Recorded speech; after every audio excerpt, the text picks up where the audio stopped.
Part 2 of session 22, and that's a triple 2 for you synchronicity seekers. Let's talk about Atlantis today. Let's begin.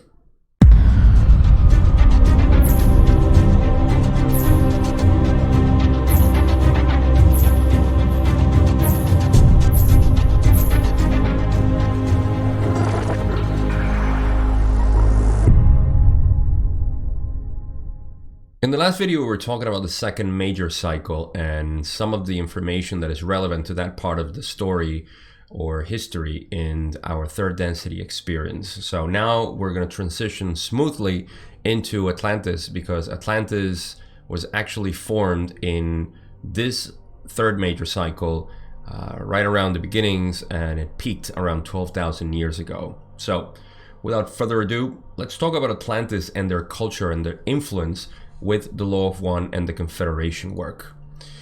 So picking up from last video, Don is asking now, well, then as the cycle terminated 25,000 years ago, what was the reaction of the Confederation to the lack of harvest? Ra says, we became concerned. Now Don says, was any action taken immediately or did you wait for a call? Ra says that the Council of Saturn acted only in allowing the entry into third density of other mind-body-spirit complexes of third density, not wanderers, but those who sought further third density experience. This was done randomly so that free will would not be violated, for there was not yet a call. And here we have one of the indicators of how in the third major cycle that we live right now, we have this notion, an idea, that we are a planet full of people from, or entities from other planets, even if they are not wanderers. This means that they were either repeating or their planets became uninhabitable for third density for whatever reason. So that's why they would seek further experience in third density without being a wanderer. A wanderer is actually somebody who has graduated to any density and decides to come back. So there you have it. What happened was that the council just opened the gates basically for other people in an attempt to maybe balance out a little bit more the cultures around here. I don't know if they accomplished that. Probably didn't, because of the way we are now. But then again, the Confederation is also learning in this path. So don't think we are guarded by our notion of God Almighty itself. We have people who, and we'll explore some of them too, as Ra explains here. Not gonna get into any spoilers yet, but just wanted to make that note there. Not wanderers, but people repeating. Don says, was the next action taken by the Confederation when a call occurred? Ra says, this is correct. Who or what group produced this call, and what action was taken by the Confederation? Ra says, the calling was that of Atlanteans. This calling was for what you would call understanding, with the distortion towards helping other selves. The action taken is that which you take part in at this time, the impression of information through channels, as you would call them. Don says, was this first calling then at a time before Atlantis became technologically advanced? Ra says this is basically correct. So we get a picture here. I'm not sure if I remember this from parts of the raw material or for somewhere else, that they started to become more technologically advanced around 16 or 14,000 years ago. So I think this is the time where they were sort of primitive, if you will, not so much. I mean, they were already sort of advanced as a civilization, and that's why they were making these callings for aid, as they explain, to help other selves. So they were benevolent in their calls, and the way they communicated at first was through channeling, like they explain here they're doing with the LNL research. So that's it. That's all we got so far. And there's more, of course, that we're going to continue covering. And Don says, then did the technological advancement of Atlantis come because of this call? I am assuming the call was answered to bring them the Law of One and the Law of Love as a distortion of the Law of One. But did they also then get technological information that caused them to grow into such a highly technological society? Ra says not at first. At about the same time as we first appeared in the skies over Egypt and continuing thereafter, other entities of the Confederation appeared unto Atlanteans, who had reached a level of philosophical understanding, shall we misuse the word, which was consonant with communication to encourage and inspire studies in the mystery of unity. However, requests being made for healing and other understandings, information was passed having to do with crystals and the building of pyramids as well as temples, as you would call them, which were associated with training. So here's where some of the first pyramids were built, and this was through the Atlanteans that started asking for information about healing and other understandings. We're going to know a little bit more about how they used the pyramids and the structure of their society as they used them. And this is pretty straightforward. I don't think there's much to take out of this. It's almost like the evolution of this information being impressed on the Atlanteans and how they used this information over time. It seems like they used somehow better the information as the Egyptians did, but with a obviously more catastrophical ending, which we know already. So Don says now, was this training the same type of initiatory training that was done with the Egyptians? Ra says, this training was different in that the social conflict was more, shall we say, sophisticated and less contradictory and barbarous in its way of thinking.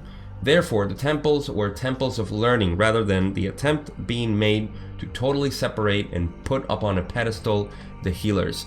Here we can bring the context of Egypt and how the Egyptians actually use this information and the pyramids themselves to use. Remember that the pyramid healing was distorted, or the teachings, the uses were distorted because people started using it as an elite-based structure as opposed to a free for anybody. So those healers, those priests, were regarded as elites, and they were only used, or they applied that knowledge to people who were also of a higher caste, if you will. So that was the distortion that happened there. And it's funny that Ra says that they were less sophisticated, was more sophisticated, I'm sorry. The Egyptians were less sophisticated and more barbarous.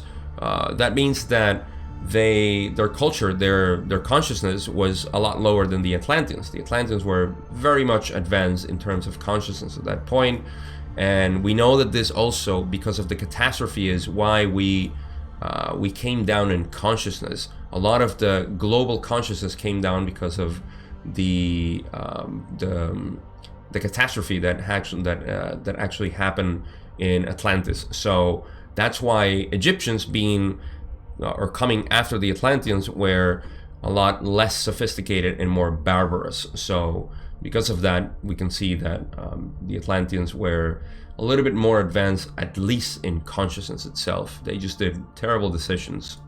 So again, Don continues and says, then were there what we would call priests trained in these temples? And Ra explains, you would not call them priests in the sense of celibacy, of obedience, and of poverty. They were priests in the sense of those devoted to learning. The difficulties became apparent as those trained in this learning began to attempt to use crystal powers for those things other than healing, as they were involved not only with learning but became involved with what you would call the governmental structure. So here we have another snapshot of what actually happened with the structural, initiatory ways of the Atlanteans. And it's not like they were priests as we regard them now or regarded them in the past. They were priests in the way that they sought learning. They sought this learning about how to use consciousness and use other technologies like crystals and consciousness. It applied, I guess, to the ways of healing and everything else that is actually important in the planet. I'm not sure how far the Egyptians got there. I don't think they did much, because that's not what we got after the Egyptian culture went down. So it seems like they were, again, this is just me interpreting this or speculating, that they were on the right track, the Atlanteans, and whatever they did afterwards, that was just their mistakes to destroy everything that they had advanced. So the other part is to say the difficulties became apparent as those trained in this learning began to attempt to use crystal powers, which is technology again, for things other than healing.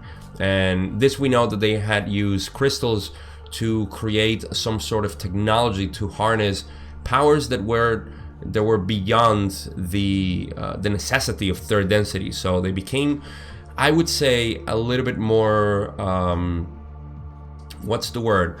They became more, it's not selfish, but more of a greedy nature in terms of using the powers, the energies, as opposed to using it for consciousness advancement, for the better of people, or the betterment of people. And that's the distortion that they got into, which, again, if I haven't said catastrophe already, that's what led to that. And of course, what you would call the governmental structure, which it seems like they were under heavy influence of negative entities.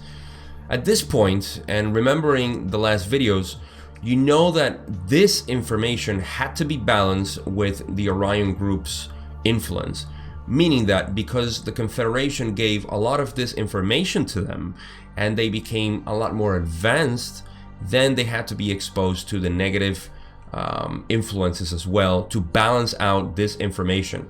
As we remember from Maldic in the past video, where we talked about how these entities, they were calling for help, but they only got information straight up, and they didn't, because they weren't polarized, and they didn't use that information properly, so there was no need for balance. But here, they definitely used that information from the Confederation, and they had to be balanced because this information was benevolent or positive. So I'm assuming that the way they directed almost, and it seems almost like how we see now the information that came through, not through channelings, but through wanderers like Einstein and Tesla, and all their technologies have been used for other than, the betterment of society. So this is also because of the negative influences, and I would say humanity's susceptibility to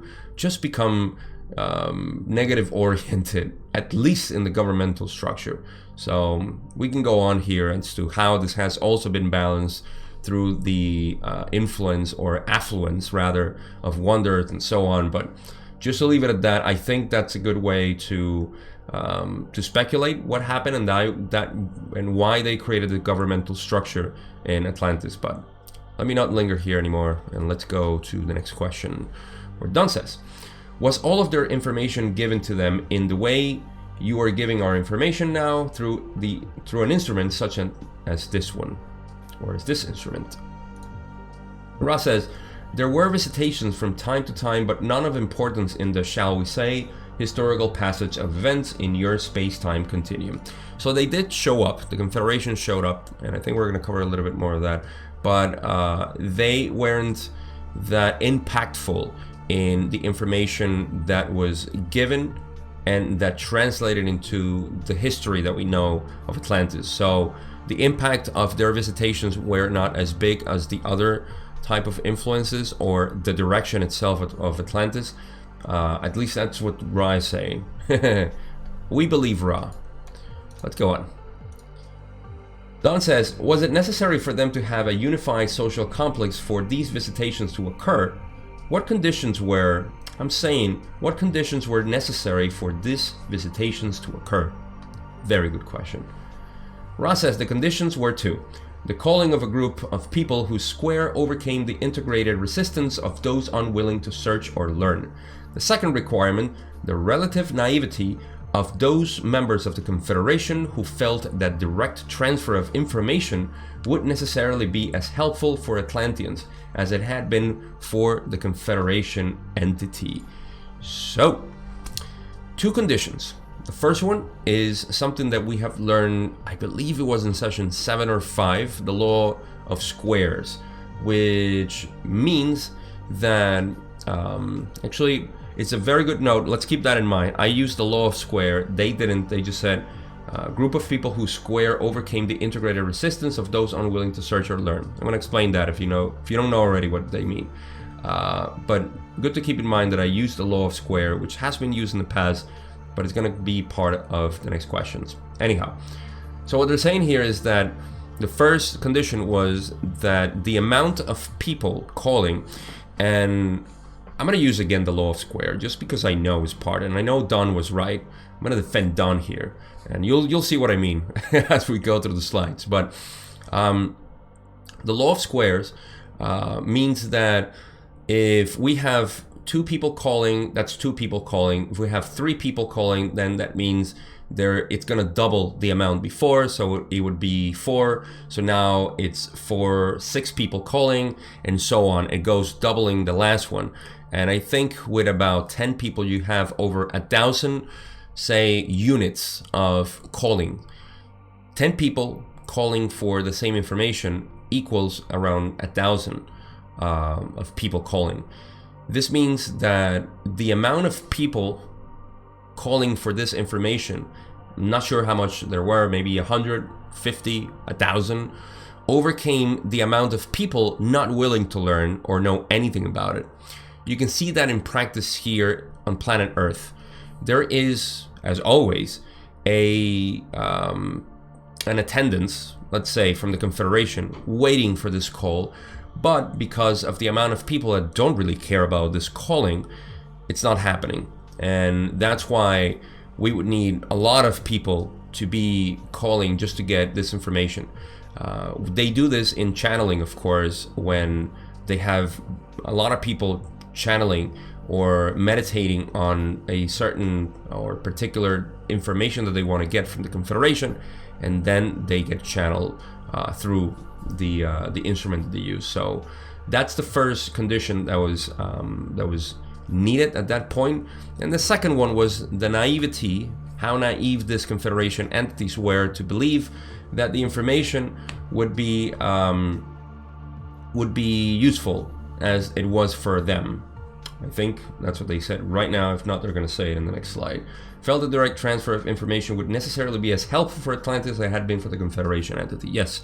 So because they had, and I'm not going to get into that because we're going to cover it in the next couple of questions. So that was those were the 2 conditions of this calling, or for them to get this information. Don says, I see then.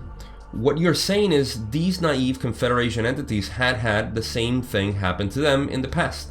So they were doing the same thing for the Atlantean entities. Is this correct? Ra says, this is correct. We remind you that we are one of the naive members of the Confederation and are still attempting to recoup the damage for which we feel responsibility.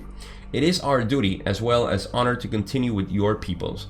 Therefore, until all traces of the distortions of our teach learnings have been embraced by their opposite distortions and balance achieved. Ra was one of them, as we all know already. They were naive in their attempts to help the population in the same way it had happened to them, because I suppose they got a calling for the Confederation or for the Confederation or whatever Confederation was there at the time. This was 2.6 billion years ago, I believe, in Venus.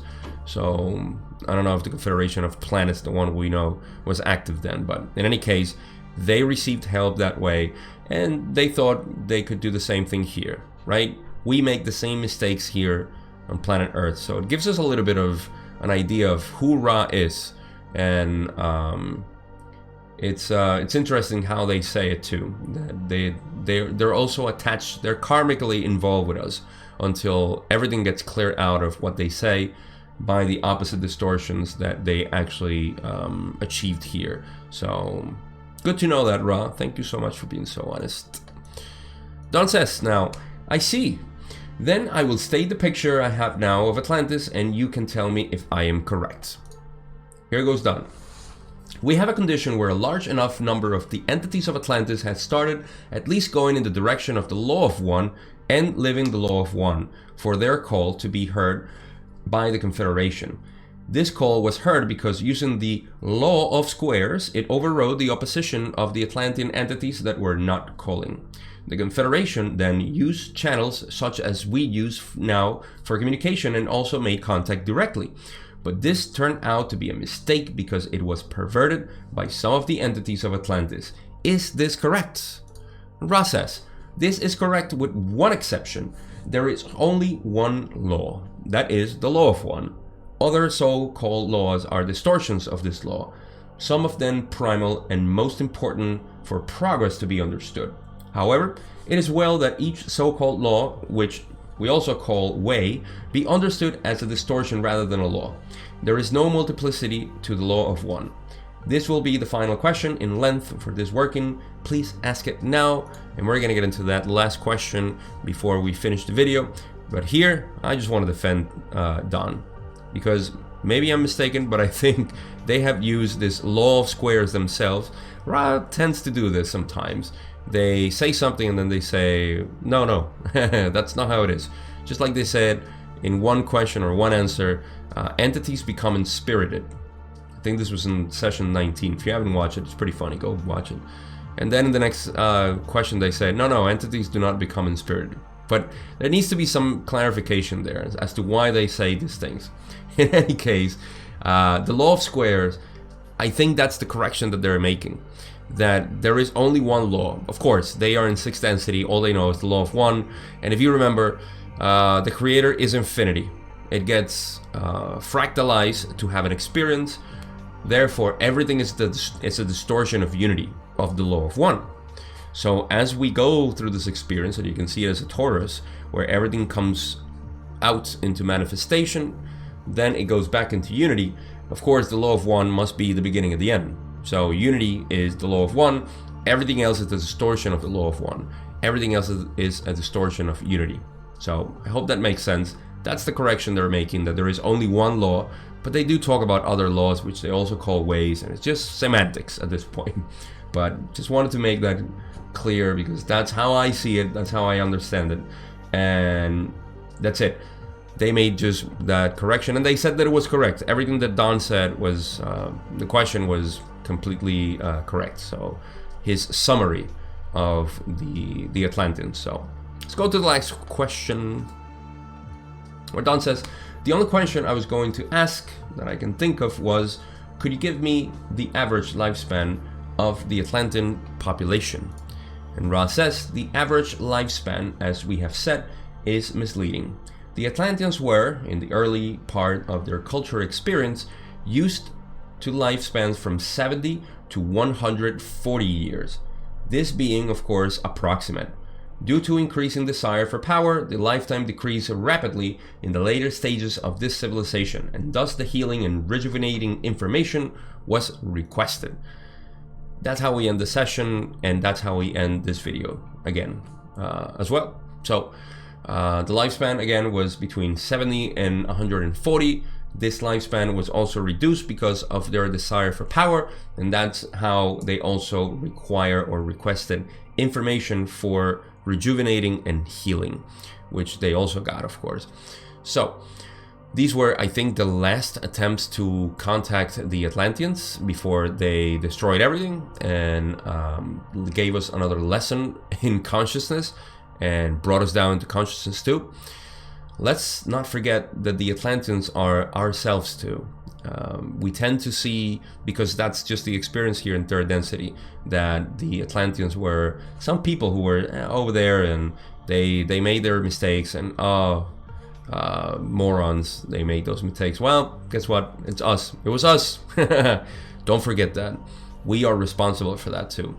Even if we weren't the entities themselves in there, which very likely we were, otherwise we wouldn't be here at this time at the end. But even if we weren't, we're still a part of the consciousness of the planet. And it's kind of cynical to talk about unity, to talk about the law of one, and follow this philosophy without knowing that as long as we are invested in this planet, I mean, Ra is invested still here for the information that they passed down and got distorted. So what makes us think that we're not involved as the Atlanteans do? So, everybody makes mistakes. Ra made mistakes. We made mistakes in Atlantis. It's time to correct them now. So, conclusions. Not much to come out here in the sense of practical information that we can take from this Atlantean history or background, other than we, as I said, we make mistakes. And it's important to know this at a personal level, because whatever we do tends to have an impact, very strong impact, in how we feel about ourselves, because we are also growing up in a system where mistakes are punished. Mistakes are a blemish in your history, and that cannot be. That is not in congruency with the law of one. Why? Because forgiveness is the key to stopping the wheel of karma. Forgiveness is how you transcend from any sort of experience you had in the past that you have any sort of negative emotion attached to it. So forgiveness recognizes there are no mistakes. The law of one recognizes this too. There are no mistakes. It is our perceived notions of reality that makes us believe that we make mistakes. So if anything, we can see that the Atlanteans made a lot of mistakes, Ra made mistakes, and that just means more learning. If we don't make mistakes, we don't learn. So that's my best conclusion that I have here. Sorry that it's this simple, but sometimes the most important lessons are very simple, and we tend to forget that as we batter ourselves every day because of things that happened already, and they form part of our history and our past. So it's important to keep that in mind every day, and also to seek and search inside us those things that we have accepted as this is who we are, that is that it makes us, but it's not really us, because we are accepting something that is a mistake, or we feel that we are wrong somehow and we need to cope with that wrongness, and we just accept that we are wrong. That's true forgiveness. It doesn't mean that you need to accept that you're wrong and you need to keep being that wrong person, nor does it mean that there's something wrong with you that you need to change. Nothing needs to change. The only thing that needs to change is how you accept yourself with everything.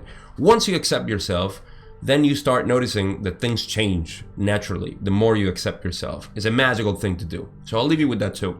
That's it. That's all I got. Session 23, we're going to cover more about Atlantis and some other information I forgot if you haven't seen already in my face, but it's going to be cool information too. We're going to still talk about this third major cycle, and that's it. That's all I got for today. Thank you so much for watching. If you're new to the channel, please subscribe, because that's how you're going to get my videos, of course, with the notification bell thing over there. And that's it. Law of one for everybody, love for everybody, and I'll see you in the next video.